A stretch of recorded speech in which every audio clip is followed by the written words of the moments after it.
and More Radio. If I touch my shoulder, it would touch my hair. Starts now. And I said, what the hell is that?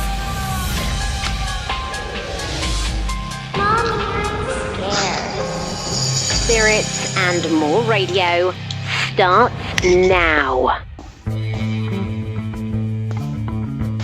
Welcome to another broadcast of Spirits and More Radio, where we discuss everything paranormal. This is a live show, so we encourage you to call in with any questions or related stories you may have at 1-872-2-GHOST. That's 1-872-244-6787.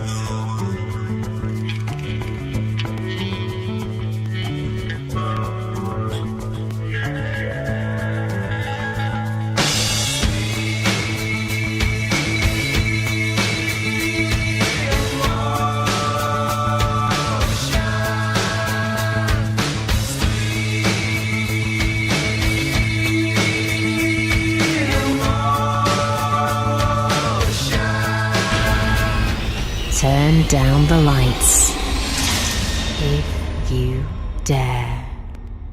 Spirits and More Radio. Welcome to the show. This is Spirits and More Radio, and we're really happy to have you listening again for our third edition of this broadcast. I'm very excited. We have some very interesting gentlemen with us this evening to discuss the Highgate Vampire story, which broke in the late 1969, early 1970 timeframe.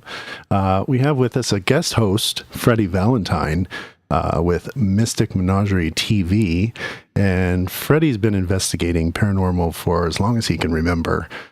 Trained at the Spiritualist Church as a teenager and was a member of a Black Magic Coven for many years. Freddie, are you with us? Hello, yes. Hello, thank you.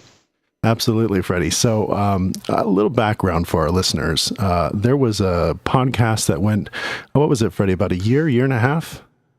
About 2 years we did it, Mystic Menagerie. About 2 years we went consistently. We were doing it every single month, and they were like 4-hour shows. So there was a lot of hard work. But yeah, about 2 years. They're still up on iTunes, so anyone wants to hear them, they're still there. And we had some crazy stories and some great guests on there as well. So it was we kept it interesting and humorous. So it was good fun to do. Yeah, absolutely. And I was a big fan of that show, and it started out sort of in one direction with the magic and mystery magic and so forth, and sort of diverted off into a different direction of just anything interesting. But I know there were quite a few listeners that enjoyed that show. So I wanted to invite Freddie onto the show because he's there in the UK, and he was someone who knows quite a bit about the paranormal. So the Highgate Vampire story is close to him. Freddie, can you tell the listeners a little bit about what Highgate Cemetary and this idea of a vampire on the loose in the cemetery was about? Well, it's a big media story in the 1970s in the UK. Highgate Cemetery is a very old cemetery. It's very old tombs. You know, like mausoleums. They're not just like gravestones. They're big mausoleum where the coffins are inside. There's like little vault things. You know, you can go around there and look around it. Quite a lot of famous people are buried there. You know, I think Douglas Adams, wrote The Hitchhiker's Guide to the Galaxy. He's buried there, and it's quite a well-known place. It's got a lot of atmosphere to it. If you go there, because it's Victorian, and there's these mausoleums there.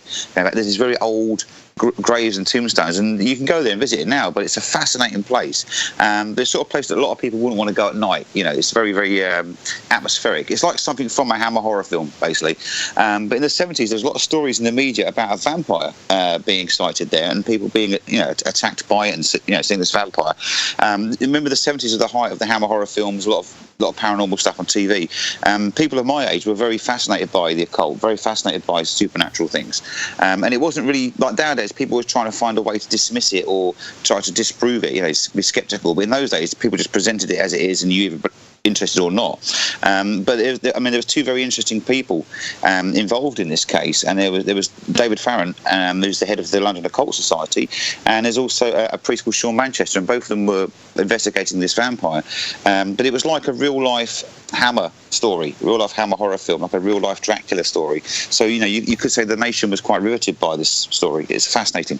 I can imagine. I have seen some of the photos of Highgate, and I have to tell you, I cannot imagine spending time there alone in the evening, let alone on maybe a foggy night. We just don't have, maybe they're more common over there, but here in the United States, we just don't have cemeteries that look like that or have that sort of history behind them. So I think that's what's fascinating as well, is there's a lot of history behind Highgate, and I'm excited to get into that. Before we do that, Freddie, you said that you had a vampire experience or some sort of story behind a vampire. Can you share that with us quickly? Yeah, there was a place near I lived when I was younger. We used to go drinking. This pub, it's like a countryside area, lots of fields and very old. It's like a village it was, and loads of big fields there. But there was like a woodland there, and there was a story that people were saying that there was allegedly a vampire there. And what it was, there was like a bridge, like a small bridge, and underneath it, you could walk under this bridge. It wasn't like water underneath; it was like mud. But even in the summer, the height of summer, when the hottest time, it was always damp underneath this bridge. And apparently what happened, this guy had killed his girlfriend under this bridge and then drank her blood. And apparently he was a vampire, allegedly. That's the story that went around the locals. And I went to this pub once. This guy said he was chased by this vampire that actually attacked him, and he came to the pub shaken up, this bloke, and he's never the same afterwards. Me and my friend went there one night, really late at night, with torches, as you would do, at 2 a.m, trying to find this vampire. And something came running at us. It was like a person, but with glowing red eyes. Just come running, and we just ran. Do you know what I mean? But it came like it was going to attack us underneath this bridge, just come running at us. But the eyes were glowing like coals. When you see coals in a fire, like hot embers. It's like that kind of thing, like a burning look to it. And we just ran. But that apparently was the vampire. That's all we can assume. And we hadn't been drinking much that night either, so it was. We were very, very, very psyched up to go there. Do you know what I mean? And but there's so many stories about this. But I did try to look in the local papers and try and find a history about the story of it, but I couldn't find anything. It's only what word of mouth and people had said. But yeah, this thing came out. I mean, it's frightened the life out of us because we'd never seen anything like it before. But we don't know whether it lived in the woodland or where it came from. But it had glowing red eyes. But it was so dark, you really could see like a shadowy figure with these glowing eyes running at us. It's quite terrifying. Right. I can imagine that it would be terrifying. It sounds as though you got more than you were expecting when you got there. Yeah, I mean, I felt we did turn up with bits of wood and stuff like that, and crucifixes and stuff in case, the typical horror film stuff. But it was so fast. It was moving in almost like an inhuman rate. Like how a human can run fast. This was moving really rapidly, really fast. Like zipping around. It was very, very odd, very eerie. Right. Still to this day, I'm not sure exactly what it is, but it sounds and. It seems, there's a lot of blurring of the lines between what we think of as a horror movie vampire and some of these entities that people may be experiencing. And I think that's what David, who's with us, is going to talk about just now. David, welcome to the show. Hi, it's good to be here. So, David, you are the president of the British Psychic and Occult Society. And you were a witness to this famous supernatural event there in northern London, known as the Highgate Vampire. And to this day, you still live there in Highgate. Is that right? Yeah, I was actually born in Highgate. I was born in a very old Victorian house in Highgate itself. I think it was built in 1869, to give you some idea. And I was brought up here, and I went to school locally, and I should say that in the late 60s, I actually founded the British Psychic and Occult Society, and the sole purpose of that society was to investigate cases of unexplained phenomena, ghosts, if you like, apparitions, entities, and I really dedicated my life to doing that at the time, and it's still very much the same to this day. So David, if you can take us back to that time in your life prior to the Highgate Vampire case, and even sort of before you founded the society, At what point in your life did you take an interest in the paranormal and go in a direction that's beyond what most people do to actually found a society and sort of dedicate yourself to that? Was there a specific moment in time or incident that changed your life and pushed you in this direction? Well, yes, I should say really that my mother was a member of the Spiritualist Church. She attended 2 churches here locally. I understand they're still functioning, they're still open, and I was very, very young, but she used to go to the meetings regularly, and sometimes she'd come back to the old house and she'd bring back, friends with the people she'd met there for coffee, and I was used to it from a very early age, and I suppose you could say that's really what got my interest in the whole subject. This quest to sort of find out what lay beyond normality, the material world. I wanted to find out the actual meaning of all these things and try and find out if there's any truth in them. And at that time, David, was there others like you who you associated with and found shared your curiosities and were willing to participate and explore the possibility of contact with the other side and spirits and apparitions and things of that nature? Yes, there was quite a large group of us. As I said, we were much, much younger in those days. But interest spread by word of mouth. And, you know what? I say kids. We were young adults, really. But our interest spreads, and we got together and we were looking into local cases. Because Highgate's a very old community, especially Highgate Village, which has quite a few listed buildings. It hasn't changed much for, say, hundreds of years. And the attitude of the people hasn't changed much either. It's not like you're actually in London. It's like you're in a little village community, and stories and words spread very, very quickly among those people.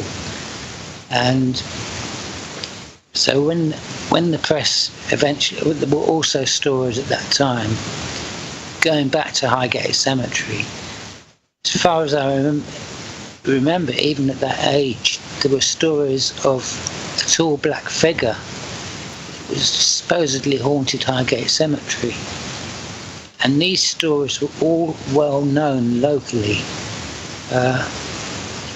At that stage, we hadn't really found many witnesses, but that was to come not much later. Right. And so that sounds like to me that the whole Highgate story that eventually would become so famous really is not a new story. It's a very old story, and it's the attention of the common people seem to be drawn to that.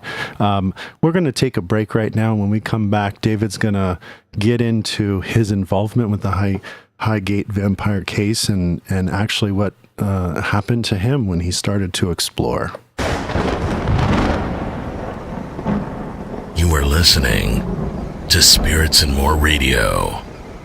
Have a paranormal story? Tell us at spooksandspirits.com.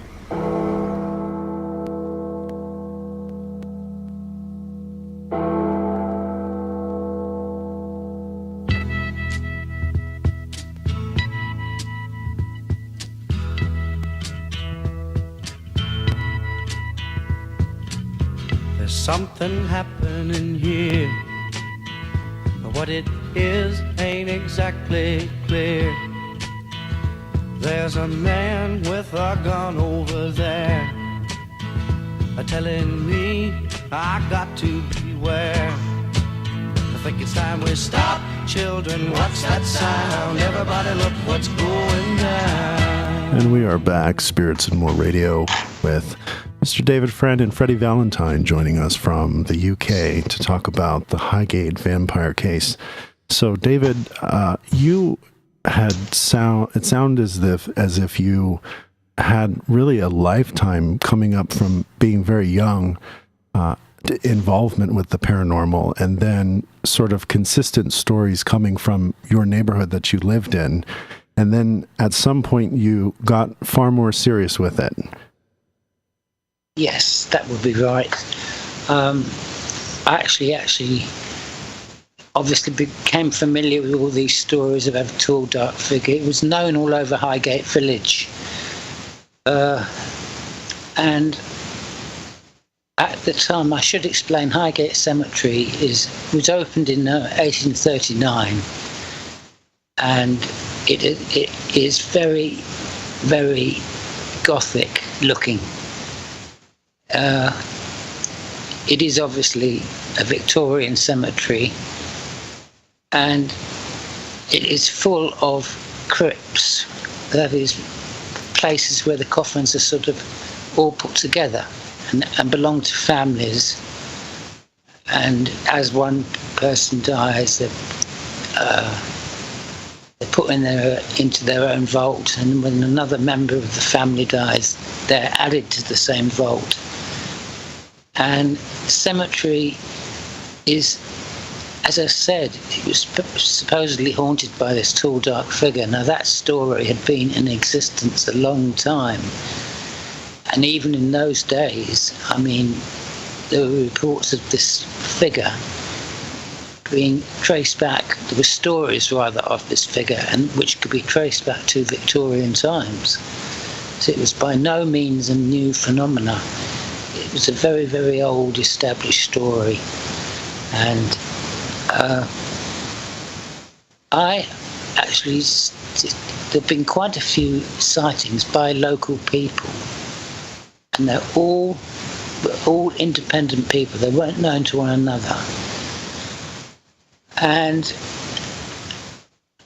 I met one person whose name was Thornton.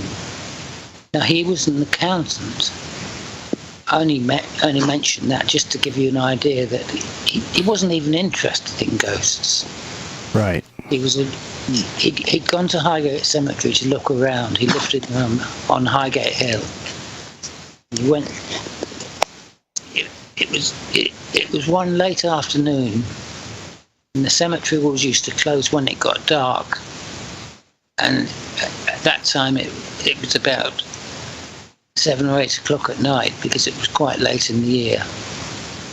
And he told me, I met him for lunch once, after he learned I was trying to contact him, because I heard he'd had an experience in there. And the landlady of the Prince of Wales pub, because he used to go in there sometimes to have lunch, she told him I was trying to contact him, and I'd asked if he'd give me a phone number. And to cut it short, I did contact him, and I met him in another old pub just past the Prince of Wales, called the Red Lion and Sun, which incidentally also had its own ghost in there, supposedly. And he told me he'd gone to the cemetery mainly just to look around. He was very interested in the architecture. He had a camera with him, and something quite amazing happened to him when he was in the cemetery. It was starting to get dark. It wasn't pitch black, but it was. The cemetery was still open. You could see where you were going, but he became hopelessly lost in the middle of the cemetery. And he thought the best way to get back to the main gate, where there was a chapel which had a bell on it, on the top of it, and they used to ring this bell to warn people to leave. Usually it rang on and off for about half an hour, because the cemetery was very, very, in those days it was very overgrown. It was very easy to get lost in it. And he heard the bell, and he thought the best way to get back would be to make his way towards the sound of the bell, which was at the main gate. And he started to walk towards it. And all of a sudden, he told me, he became aware of something behind him. This stage, he didn't really wasn't thinking of ghosts or anything. But he stopped and he turned around, and about 8 feet away from him was a tall, dark figure. And he told me, he said it was as if this figure was trying to drain him of energy. He felt almost like it was trying to hypnotise him. And he stared at it for momentarily, and in a matter of seconds, it just wasn't there, it just vanished. And it really shook him up, because he instinctively knew it wasn't human. And he thought instinctively the best thing to do would be to get away with it, to get away from it. Yeah.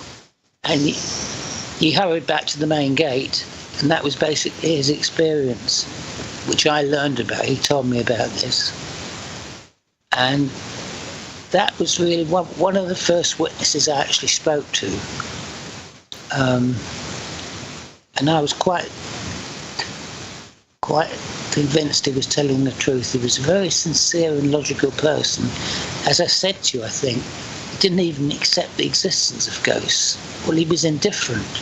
Yeah. He was more interested in the architecture, of the cemetery. But once he'd seen this, it shook him up. And all he could think of was trying to put as much distance of himself between himself and the entity or whatever it was. And he told me that instinctively he knew that it was a supernatural being, and he just wanted, as I said, to get away from it, or even though it had disappeared, he just wanted to get away from the location where he'd seen it. That's one of the first witnesses I spoke to. Did it make any sounds, did he say? Did it make any sound, or did it make any noises at all? No, Freddie, it was not only motionless, it didn't move either, but it didn't make any sound whatsoever. Not even footsteps or anything like that at all? Yeah, and... And I wonder, David, can you just let our listeners know what time frame this was in relation to sort of the media extravaganza that happened? Was this a year before that, 2 years, 6 months? I'd say it was about 6 months. Around that time frame. Because you have to remember something else too. Hammer horror films were using Highgate Cemetery because it was so gothic and impressive looking to make a lot of their Hammer horror movies there. And these films were international. They weren't just shown locally. They were shown all over the country. I mean, they were even shown in America. We have films like Taste the Blood of Dracula, The Body Beneath, I believe that was 1969, Tales from the Crypt, and Dracula AD 72, obviously that was released in 1972. Right. And David, if I can ask, you say that you had at one point explored far back into the history of Highgate, and that there was some links to these concept of vampirism. There was a story which occurred, I believe it was in 1850 something, very, very old, not far from the cemetery. And there was a man who was staying in London, and he actually was it was actually a Christmas Eve, because he was visiting a friend near his acquaintance near Highgate Cemetary, and he talks in this report about how they were sitting down sharing brandy, because obviously it was on the eve of Christmas. Yeah. And as he left the house, it was a bitterly cold night, and not only that, it was all ice and snow. It's very difficult to walk on the pavement without slipping, really. And he said that he saw a figure. So all of a sudden he became aware of a tall, dark figure, and it just followed him. But it, as Freddie just said, it was made no sound whatsoever. And he became aware every time he took a step forward or went forward a little, this thing was keeping up with him. But it was soundless. And he just knew it was following him. And he slowed down a bit, and then the creature, or the thing, slowed down. And it was at this stage he started to panic, because he realised whatever it was wasn't human, and it was almost gliding just above the ground. It wasn't really interested. It was as if it wasn't even aware of the ice. It was just above the ice. And he stopped, and he challenged it at one stage, half convinced it could have been a human being, but more inclined to think it was supernatural. And he swore at it and said, "Why are you following me? What do you want?"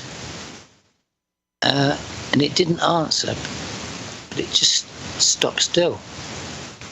And when eventually he carried on walking, the figure followed him again making no sound.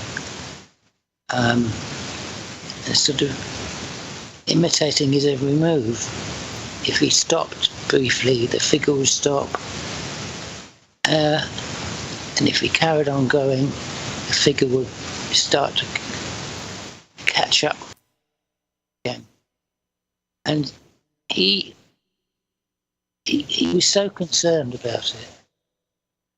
As I said, he actually spoke to it. Yeah. But it didn't answer him back. It just stopped and kept looking at him, which seems very consistent with later reports of the entity, because that's what it doesn't usually address people or talk to them, but it tries to make contact with them, almost like a silent communication. Like a psychic communication, like telepathy or that kind of thing, do you think? Yes, exactly. Yeah. And it certainly wasn't friendly. He got the distinct impression that whatever it was malign. I think that's one of the first reliable... Well, I say that person's obviously dead now, because this was in 1850 something or other. And I only came across this report when I was researching, trying to trace the entity back as early as possible.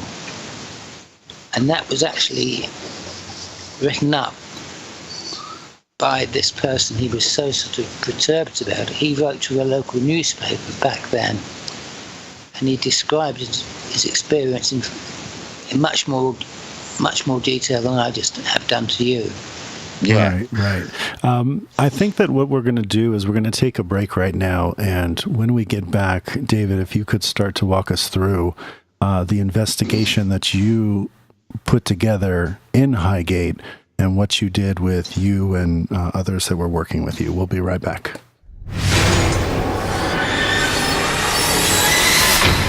And now it's time for Haunted Places. The RMS Queen Mary entered service on May 27th, 1936. No expense was spared during construction of this massive ocean liner. It was a ship of elegance and grandeur. The ship's capacity as a luxury transport was cut short by war, at which time it was repurposed as a military transport. During that time, it was painted gray in color and often dubbed as the Gray Ghost. More than just a name, the ship has suffered fair share of deaths throughout history. These accidents are believed to be the foundation for ghostly sightings over time. In particular, below deck level at emergency door number 13, where John Petter was crushed during routine operations. Many report seeing a white mist at this spot in the shape of a man.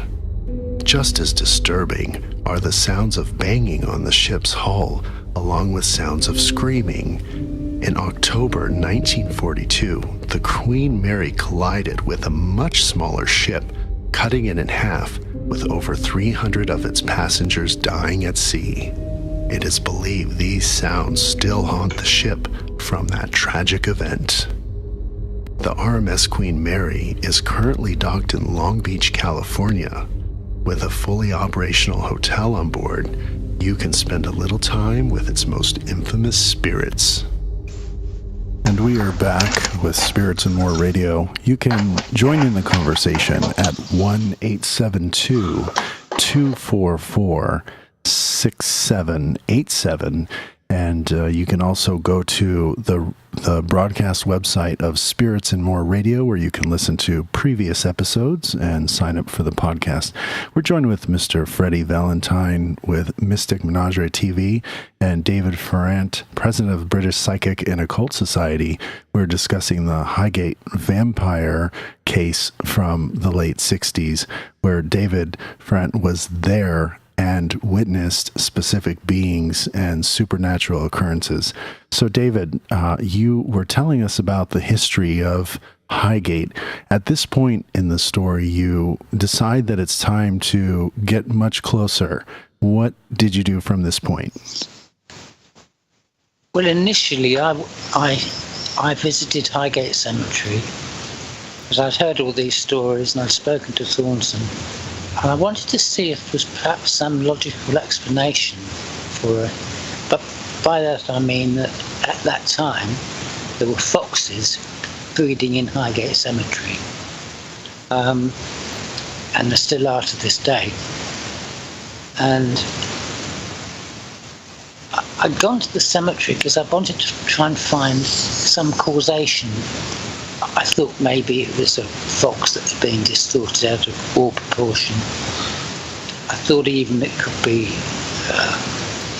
the moon casting shadows through moving branches and which were making shapes on the pavement. I didn't really know what I was looking for. I just wanted to find some logical explanation. And as I passed the top gate of Highgate Cemetery, I caught sight of something really quickly out of the corner of my eye. And I looked around rather, and there was a tall, dark figure, again, motionless, just standing inside the top gate of the cemetery. It must have been about 2 or 3 feet inside the gate, and he was just looking very silently, looking towards me, motionless. And I stopped, and I had an overwhelming impression this thing was aware of my presence. And initially, right at the beginning, because of all the Hammer horror movies about ghosts and vampires, I thought it was maybe somebody dressed up, trying to scare the odd passerby as they passed by the top gate. Although the area was more or less deserted at that time of night. And I felt literally like it was like living a vivid dream. When you're aware you're asleep and you want to wake up, but you cannot. And I actually repeated Kabbalistic incantation only mentally, of course. Yeah. And the area had turned icy cold, and it was a bitterly cold night anyway. And I felt I was sort of being drawn into this vivid dream, and instinctively I wanted to break free of it. And after I'd finished that incantation, the thing just vanished. It wasn't there. It was rather like, if you can imagine, turning off a television set. Because 1 minute there's a picture, and then the next minute you've just got a blank screen. Yeah. And I'd have to ask David, do you feel like that, at that moment, were you questioning yourself? Were you wondering, what did I just experience? Is this really an entity in front of me? I can imagine that finally seeing the thing that people had been talking about so much must have been overwhelming. Well, I realised immediately that I was witnessing the same thing that had been described by other people. Yes, there's no doubt about that. But initially, right at the beginning, I did think it could have been a person dressed up, a human being. Yeah. But it all happened so quickly. It changed. Then I felt I was being drained of energy. Then I felt I was falling into this sort of unwanted dream. And how did you? Sorry. Sorry. How did you feel afterwards? How did it make you feel? Like, did it make you feel cold or eerie, or was there a feeling you had when this happened? I felt very, well, obviously physically cold, but I felt inwardly cold, like I witnessed something that proved to me that all these stories about this, whatever it was, were true. Except the parts about it being a vampire. It wasn't a vampire. It was just a, I don't know how would you describe it? An earthbound apparition. I think I got the impression it was trapped to the earth, meaning it would probably appear in the same spot or around that location. It also, David, I can imagine it also sounds like there was not necessarily an evil tinge to this entity, as some describe a feeling of evil when they experience something like this. By your description, if I understand you correctly, this entity was sort of malevolent in its existence, yet aware of others' awareness, so to speak. Absolutely, there's no question. It was aware of me. It was rather as if, in that respect only, though, it was alive. It was rather like being confronted by a living person.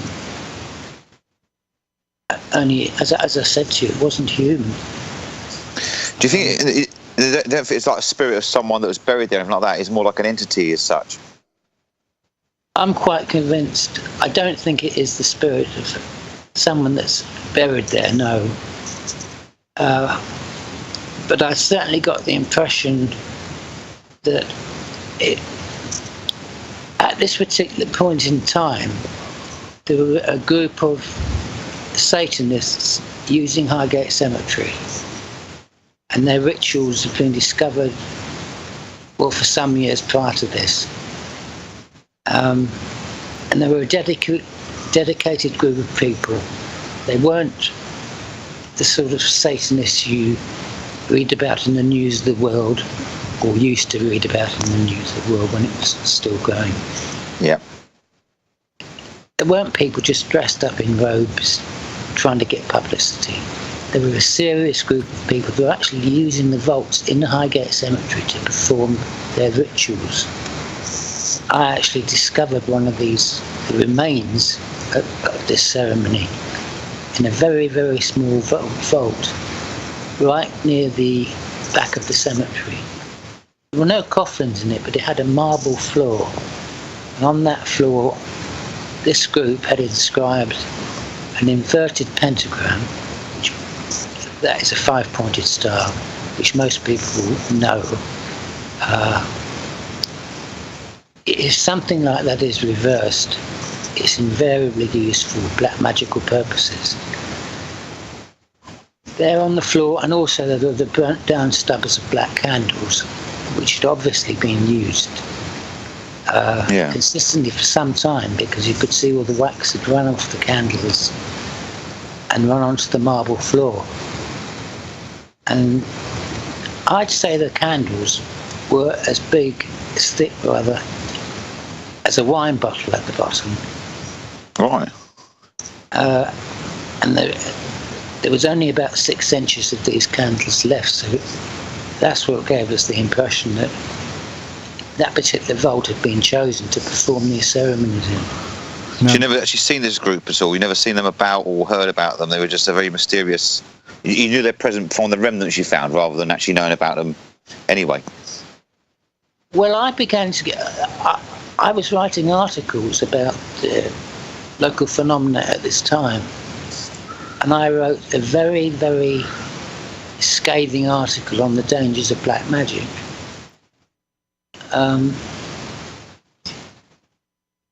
I said it was a dangerous practice that invariably attracted the young, and a lot of them were just attracted to it for some sort of daredevil instinct. Yeah.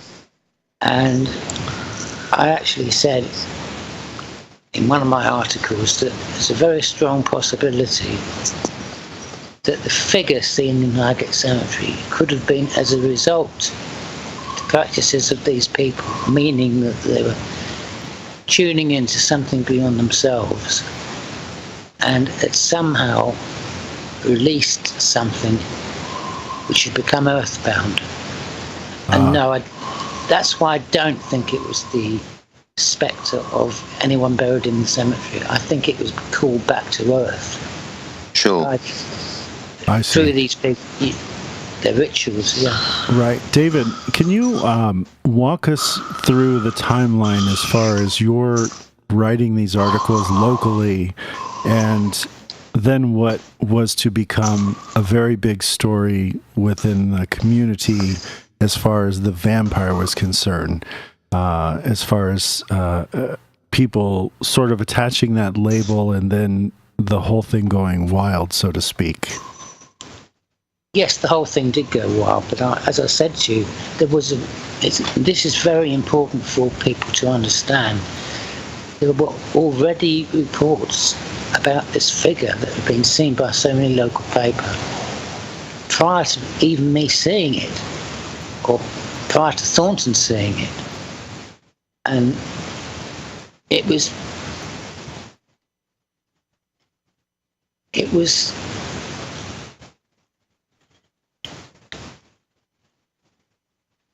well, Thornton saw it, and I witnessed it myself, which really convinced me that the stories were true. I discovered the remains of this satanic ceremony in there, which incidentally was very, very carefully thought out. There was a circle within a triangle, and in the circle were adorned the symbols of Mars, Saturn, and the moon. That's the new moon, the black moon. And in that combination, those symbols are fairly lethal.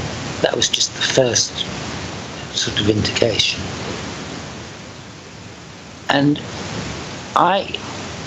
the timeline for when I was writing the articles, this would have been 1971 and 1972. I mean, I had quite a big article in the then Islington Gazette. It was a page article. It was in this article that I was warning about the dangers of Satanism, black magic.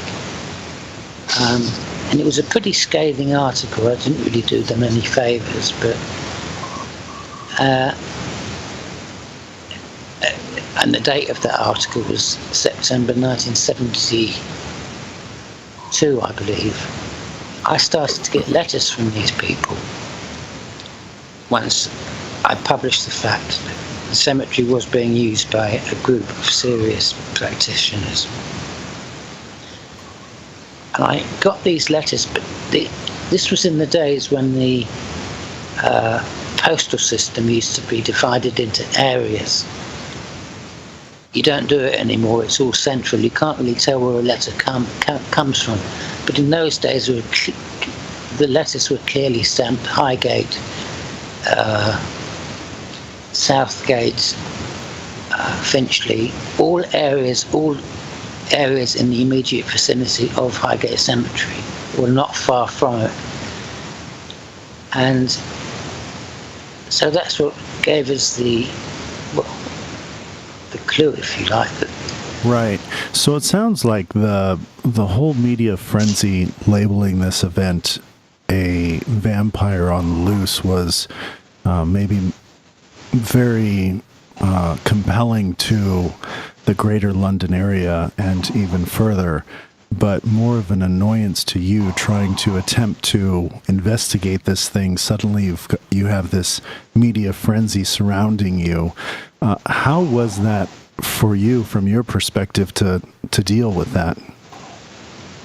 Well, it took a lot of dealing with as such, because of all that, I sort of got branded as a vampire hunter, and I never actually even said it was a vampire. I stuck to what I'd always said. It was just an unexplained, albeit malignant probably, unexplained phenomenon.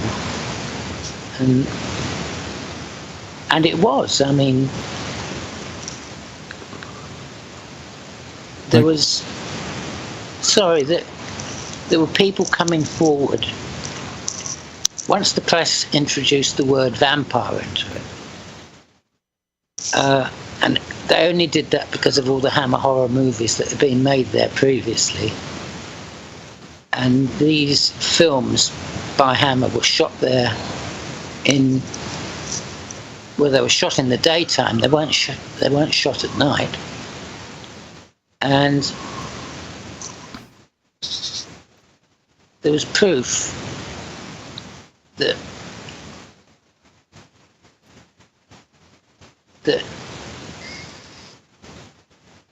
let me put it this way, there was no proof, rather, that this entity was a vampire. The only vampire that existed were the actors in Hammer horror movie films dressed up with it. Right. And it sounds like, even as insidious as that label is, there truly was something there to be afraid of for the locals. We'll be right back after this to talk more with David Farrant after this moment.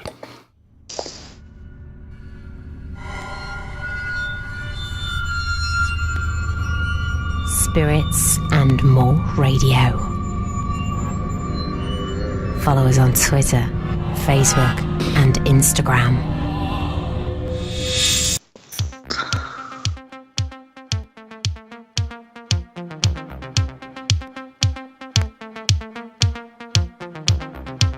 You are back with Spirits and More Radio, and we are talking about the Highgate Vampire case, or rather, the entity that was haunting that particular cemetery for quite some time.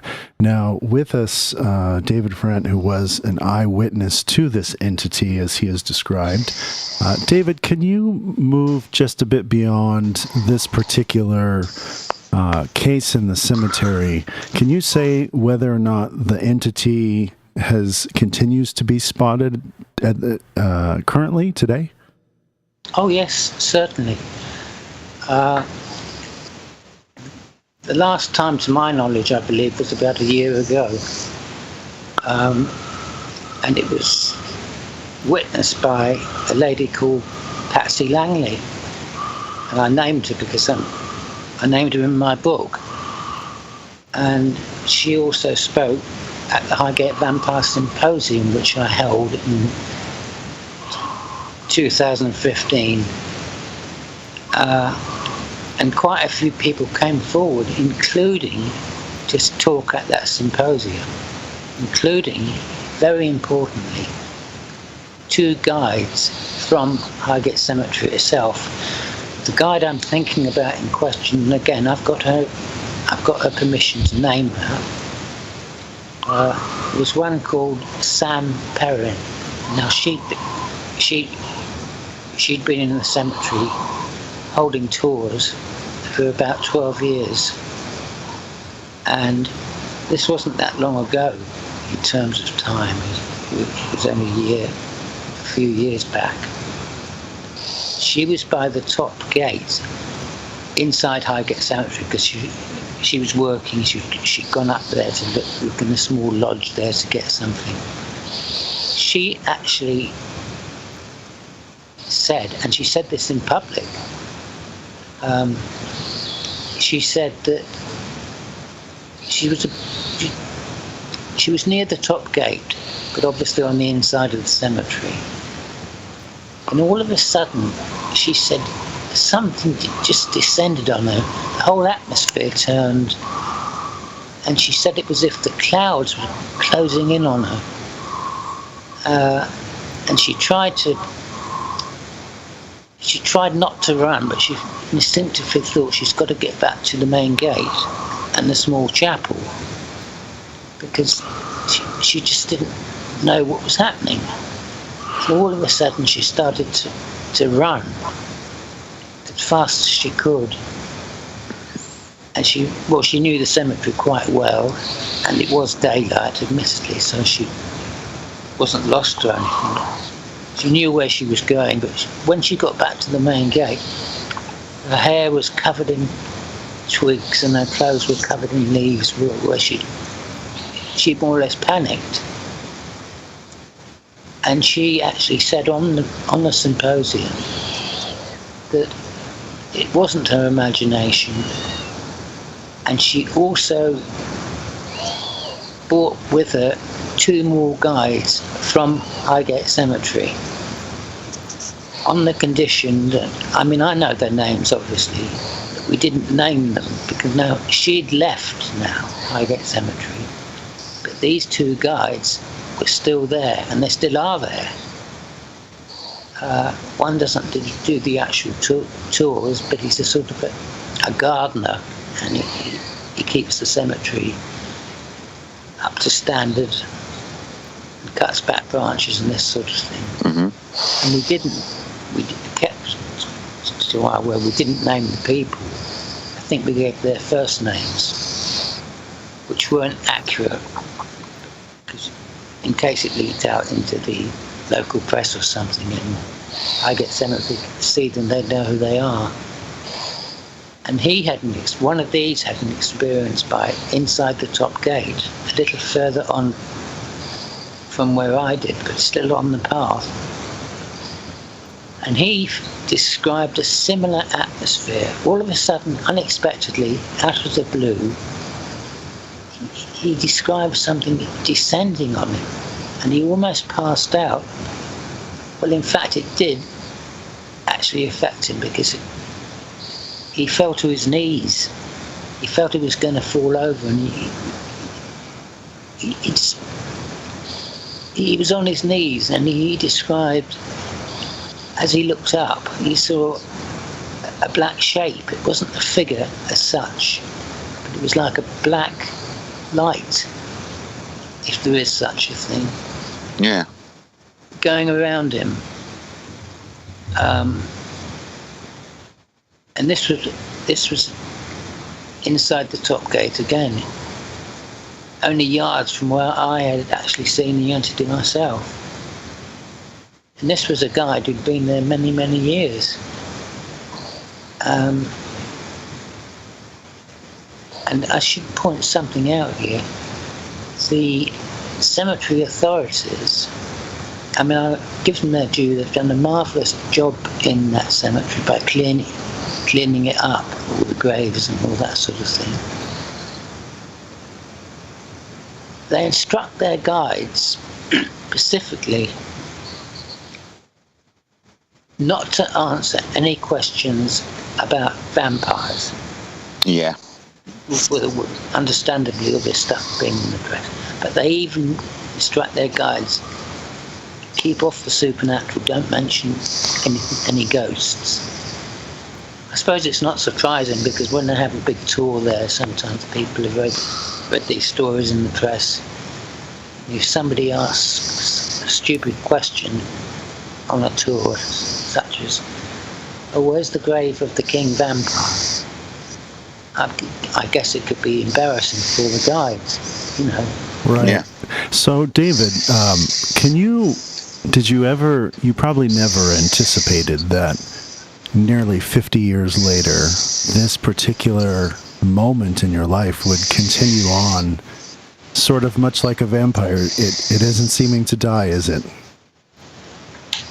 No, it's not. It's going on and on and on. As I said to you earlier, I think I said anyway, when all this stuff broke in the press, a lot of people were trying to cash in on it too. So many different stories circulating. People making claims to the press and all this sort of thing. That it was literally that it was a real live vampire. Really playing up the aspect of it being one, being a dangerous being that could bite people. And of course, all this sort of thing played its part in keeping the whole thing going. As far as I was concerned, it was just an earthbound phenomenon, somehow had been bound to the earth, somehow probably been released by the ceremonies performed by this group of Satanists who were practicing regularly in there. Right. Now, can I ask you, you did go on, and we're really short on time. We unfortunately won't be able to get into some of the other stories that you have to share well beyond this one. But can you say if you have ever come across, since that time, somewhere other than Highgate, a similar type of entity in your investigations? No, I can honestly say that Highgate Cemetary entity is exceptional. Of course, we've investigated things and seen things, but nothing like that. I mean, I've actually been in haunted houses, obviously with permission, or I've actually witnessed things falling off shelves as if pushed by some invisible hand. I've witnessed changes in temperature, measured changes in temperature too after these had occurred.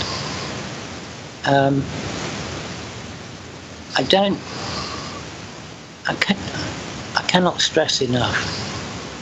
It was the very word vampire that really encouraged all these stories in the press. I mean, because the press love what they saw as a real live vampire in Highgate Cemetery.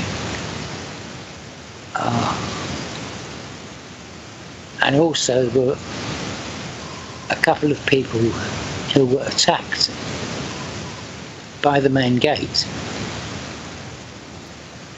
Yeah, one was by the main gate and the other was up near the top gate where I witnessed the entity. And to this day, I would imagine that people still feel that entity as you described.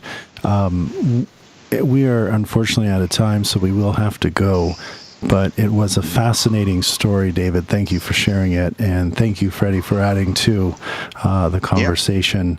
It was wonderful. I hope we have the chance to get into some of the further investigations you've done, David, at some point in the future. I think that people have a great understanding of the entity that still exists today in Highgate. And I can't imagine encountering something like that. But apparently, if I were to, I would not be alone.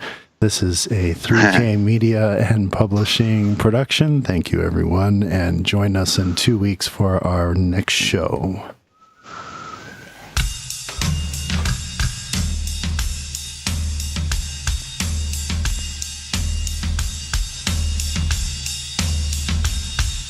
Maybe I don't really want to know how you got and grows, 'cause I just want to fly